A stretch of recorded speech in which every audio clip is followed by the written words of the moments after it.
we always talk about from Snoop in New York. In New York is the record New York, New York, and I always wanted to know. It felt like a diss record, and I didn't understand why you did it.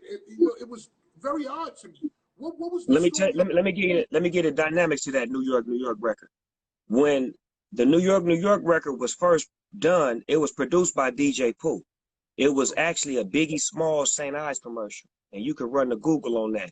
That was a Biggie Smalls beat for a St. Ives commercial that DJ Pooh flew him out to do a commercial because St. Ives was the people that was paying rappers back then, and we fucked with Biggie and we liked Biggie. So Pooh, my right-hand man, gave Biggie the beat. So when I heard the beat and heard Biggie on it, I told Pooh, let me get that beat. He was like, all right, cool. Biggie ain't using it for his album. It was just for the commercial. I take the beat, put the hook on it, Corrupt put lyrics on it.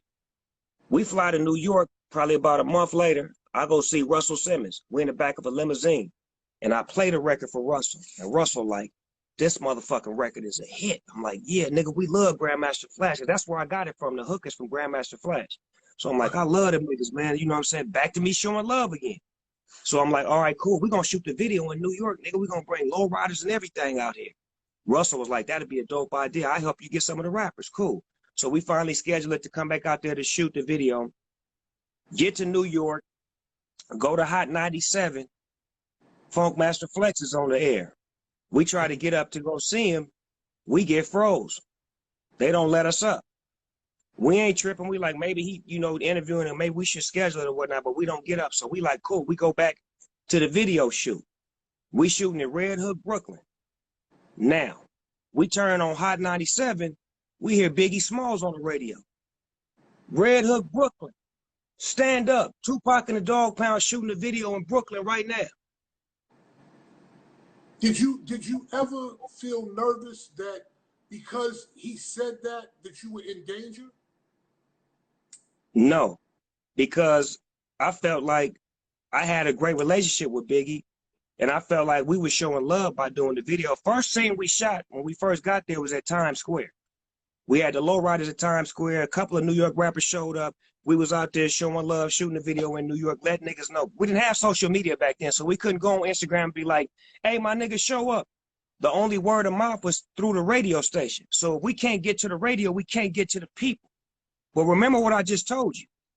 Biggie gets on the radio after we can't get on the radio and says what he says. Now we go to Red Hook and we shooting.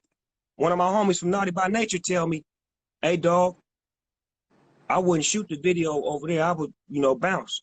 I'm like, nah, we good. So now my daddy's a Vietnam vet. My daddy come back in the trailer. Man, a motherfucker, he's talking crazy, but we like, man, this nigga, my daddy tripping. But my daddy really on some other shit because he a Vietnam vet, he peeping game. Mm-hmm. We ain't tripping. My daddy walk out the trailer, go to the store. 5 minutes later, pew, pew, pew. Do you feel Biggie really had you shot at? And what were your feelings on him possibly having you shot? I didn't take it as if he called the shot. I took it as if we was out of bounds and some people in that neighborhood just didn't feel us and was trying to, give us a warning to get up out of there. So at that time, remember what my mind was. I'm on peace, but I'm still gangster. So after we get out of that and get back to LA, the word is Cuz got us popped at, but we never go public. We never, and that's why y'all never heard about it, because we never went, la, la, la, la. We kept it under our hat, like, because it was my call. And Dogg said, I'm going to take that on the chin. So I take that on the chin, but other people on the label don't like that. They like, fuck that. We ain't taking that on the chin. Did you ever speak to Biggie after the day of that shooting? I spoke to him twice. The first time was after Tupac died, and I was in Atlanta, and I seen Lil C's in the lobby at the Omni Hotel. And Lil C's is my nigga. I met Lil C's at the show. We over a bowl of cereal. He became my nigga after that. We was always locked and loaded. So I see C's in the lobby. I say, C's, what Biggie? I want to holler at him. He like, he upstairs. He want to holler at you too. I'm like, all right, well, I'm going to come upstairs and holler at him. Let me grab my weed, get my weed. C's take me upstairs. Biggie is upstairs in a walker, like what the old people walk around in. He got the little walker sitting at the edge of the bed. And when I walk in the room, we start talking. And then he looked me in my eyes and he say something that, you know what I'm saying? Like he's sad that Tupac is dead, but I can look in his eyes and I can see that he hurt. He didn't even have to say it. I could see that he hurt behind Tupac being dead. This is not a man that's happy or glamorized. This is his friend that's dead, that they had a misunderstanding and he could never get no justice for his emotions, but he's showing me his emotions. And he explained to me how much he loved Tupac, and I ain't tripping. And not once do we bring up the Brooklyn incident, because what's understood don't need to be talked about. But after we spoke, but let me continue. After we break bread and smoke weed, I leave him with some weed, and I tell him I love him, and I'm like, I'm gonna give you my number, nigga. Holler at me whenever, you know, whoop whoop, and you know, when you on the West Coast, holler at me, and I'm gonna holler at you when I'm in New York. I go to New York probably about 3 months later. Biggie hit me up. Hey, come by the studio. We got 5 studios popping. Daddy's house or some shit. I'm like, all right, fuck it, I'm coming. I go to the studio.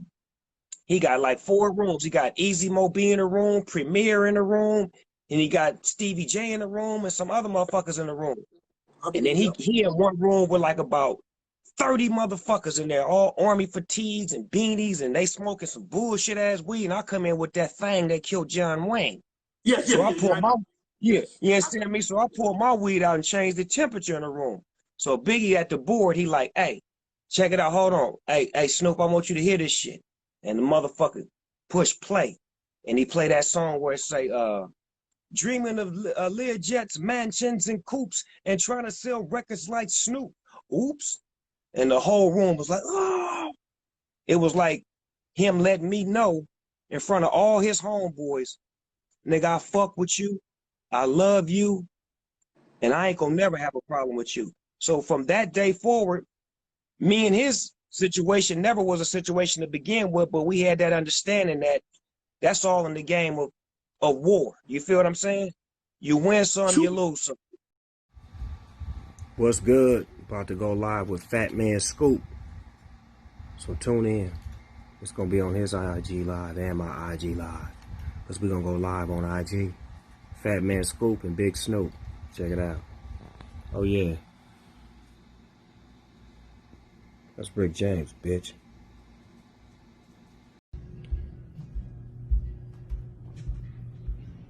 You know when you see this, you know what you're going to see.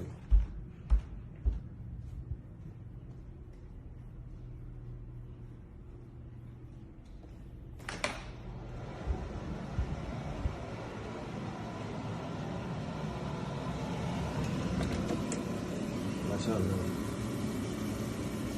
Watch out now. Watch out now. Watch out now. Get you.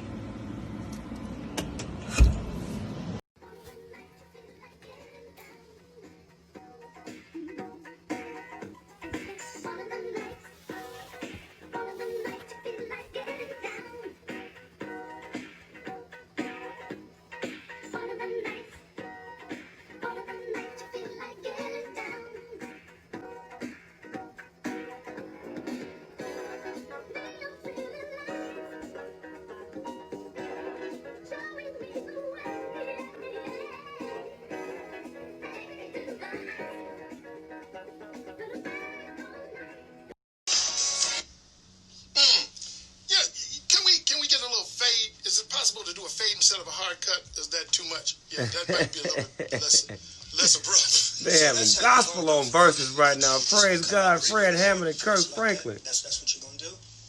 Gotta get it over with. People gonna stand up real quick. Get him, Kirk. Get it. Y'all better tune in. This thing is live right now. This is how you get your spirit right for Sunday. We need some healing. Praise God. Kirk Franklin, Fred Hammond on Versus right now on Versus TV. Get on over there. Hurry up. Hurry up. We're doing good at the house.